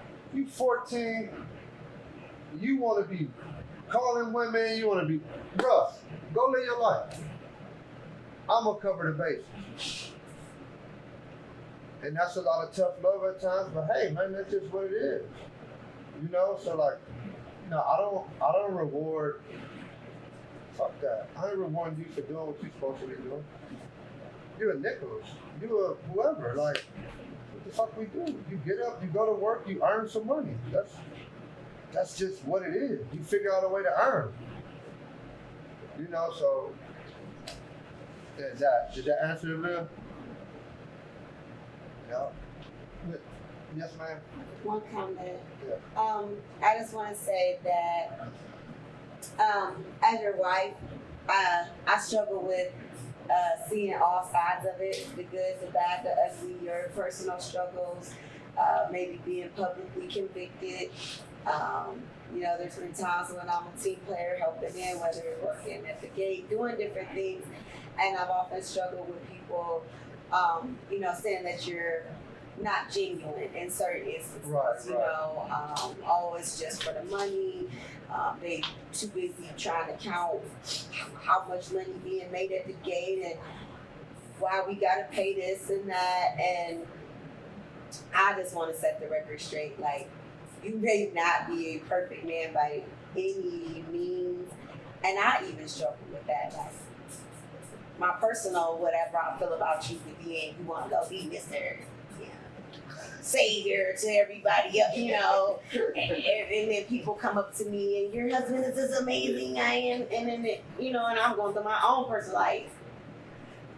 I want to hear that, you know, because that's not what I think, you know. So what you want me to say? And I'm not a, you know, I'm a very genuine person, so I wear my emotion on my sleeve. So I used to struggle with that. Like, he can be coaching century to y'all, but you know, keep leaving garbage on, like forgetting to take the garbage out. So I mean, I don't care about that. But That's real shit. I will say that, like, it don't matter what's going on. I've been in business since I was 16, and I've watched him go through many phases of his life, and that's just like the one constant thing that I even be like, he really serious about these kids, huh? Like, it don't matter. Get an attitude for, like, taking L's personally, like, you know, he might go without to make sure kids got some help or something, and it'd be like, is you crazy? Like, why you even care this much? They own parents don't even care this much, or they own daddy don't even show up or be here, and then it'd be like, wait, well, I guess that's why you gotta be the change you want to see, or thank God these kids got him, you know. So I really, it's really refreshing to be able to grow with him and grow through it and really be like, okay, like, this man is mean business when it comes to these kids, and it's not a lot of people that could really be that self, because I'm not one of those people. But him and, like you said, him and B, they're like the only two guys I know that's like so for real with it. Like, I don't know what drive them, what make them get up in the morning and be doing this, but they do it, and yeah, I'm proud of them. Jack feels like I never publicly, you know, say I'm proud of him. I am proud of you, and I just want to say Thank you for acknowledging that. Thank you for making that happen. That was sweet. Yeah. No, that was sweet. I appreciate those questions, y'all, and I know. Did you go say something? That was sweet. Oh yeah, I heard you. That was pretty. Yeah. It's real pretty shit. So the thing that I think I want to say in closing for me is that Let's do it. I want to say this, like, don't be afraid of change, right? And don't be afraid to struggle. And about 12 years ago, my father-in-law got me a job. at LA Fitness in Beachwood, right? So at the time, and this true story, dude. At the time, I had a van, right? Only car I had was a 15-passenger van. I lived on West 135th. The job was LA Fitness in Beachwood. I got up at 3 a.m. every day because my van had a blown transmission and I could not go over 40 miles per hour. And I drove that van down the range, up Carnegie, up way to Beachwood, y'all, every day for a year and a half to change my life, to get out the streets. I went and cleaned the whole gym. Y'all been to LA Fitness before, right? Mm-hmm. I cleaned that whole gym every day for $11.40 at 34 years old. That's my message to kids. When I worked at the LA, they transferred me, right? So I did so good that they made me a manager, y'all. And so I'm like, cool. I got to open the one in Brooklyn. When it first opened, I was on the first one, first dude there. I won all these awards, all this stuff, right? And I remember days where like my wife had the car, we only had one car. Same shift, bro. This is my right-handed guy. I would walk from West 130. I would walk up West, up Brookline, down 117, down T1 to get to work every day at 5 a.m. So I said, like, everybody, a lot of people think they know me. They think this shit is sweet, bro. This shit has been one of the hardest grinds I've ever witnessed or seen a day in my life. But I promise you, if you stick to it and walk your fucking walk, you're gonna be cool. It ain't gonna happen, bro. Most millionaires, like, average getting rich at like 54, 55. Like, become a millionaire. Just like, let's keep going. Like, keep trying to stay in position. When that opportunity comes, you're gonna be like, damn, bro, last year I ain't had this in the bank. I tell people that, bro. They say, Jack, 12 years ago, you was walking? Yeah. I remember walking to practice for the Bombers. Because I ain't had no car. I would call Brianna and say, Brianna, I need you to come pick these helmets and shoulder pads up. These true stories, bro. People have no idea of the amount of support and people that I've had through my toughest times that will break people, that will make people say, I'm giving up. So that's my message to whoever watching this. Like, man, stay at it. Every time motherfucker tell you can't do nothing, just don't say shit. Just get to work.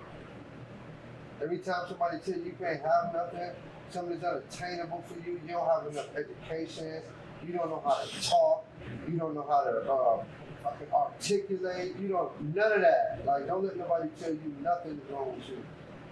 I got with that woman, bro, and changed my life.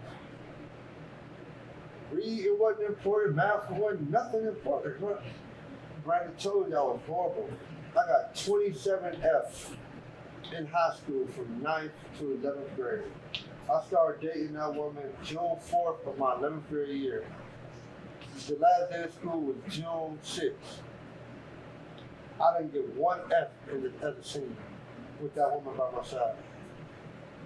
So I learned a long time ago, it's about who you walk with. You feel me? Who you gonna walk these walks of life with? It ain't gonna be sweet, like, you know. It ain't gonna be sweet, but Keep walking. you know, I keep walking, right? For sure.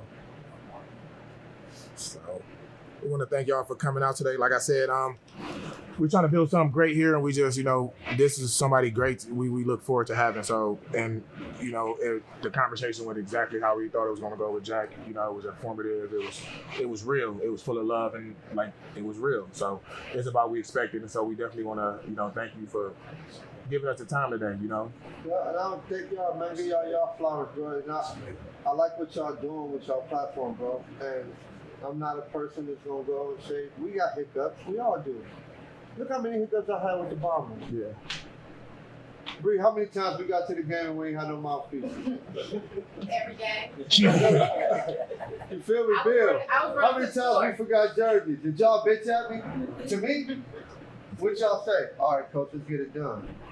So that's all we know. Yeah, for sure. What I tell you, my family ain't gonna trip. Didn't I tell y'all that? Kept the same energy the whole time. My family ain't gonna trip. This is what we do. They support me because we support each other. He kept that edge. Shit was kind of like, I'm like, damn. I took a lot of. He kept his energy, kept it the same thing the whole time. So Thank y'all. Appreciate all the liquor gone, all the food gone. so no niggas leave after that. Yeah,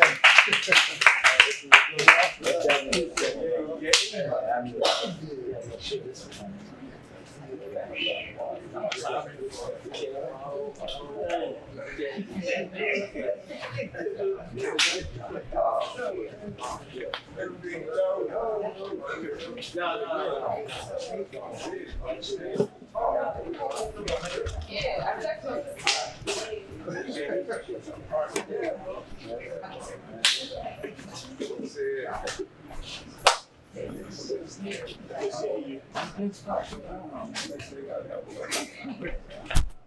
Yeah.